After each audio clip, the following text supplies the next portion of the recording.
So guys আজকে বানাচ্ছি crispy chicken wings restaurant স্টাইলে।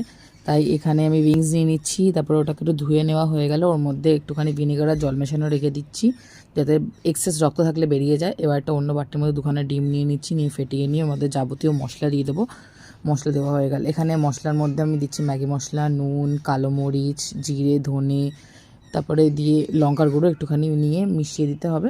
মেশানো হয়ে গেলেই এর মধ্যে আমরা দিয়ে দেবো সয়া সস, একটু দুধ, একটুখানি তেল, আর এখানে আদা রসুনের বাটা দিয়ে উইংসগুলো দিয়ে ভালো করে আমরা এবার এটাকে 1 ঘন্টা ছেড়ে দেবো। তারপরে 1 ঘন্টা ছাড়া হয়ে গেলেই ওটাকে খুলে ওর মধ্যে একটুখানি কর্নফ্লাওয়ার দিয়ে এবার কোটিং করতে হবে। আগে একটু ময়দার মধ্যে যেই মশলাগুলো আগে দিয়েছিলাম সেগুলোই মিশিয়ে নিয়ে ময়দার মধ্যে আমরা আগে চিকেন উইংটা দিয়ে একটু বরফ গোলা জল দিয়ে আবার ময়দা দেবো, যেই ক্লিপটা এখানে নেই, হারিয়ে গেছে। দেওয়া হয়ে গেলে ওটাকে আবার তেলে ভেজে নেব। নেওয়া হয়ে গেলে এবার ওটাকে উল্টো পাল্টা ভেজে নিলে রেডি হয়ে যাবে আমাদের চিকেন উইংস। পেঁয়াজ দিয়ে সার্ভ করো। Thank you guys, by.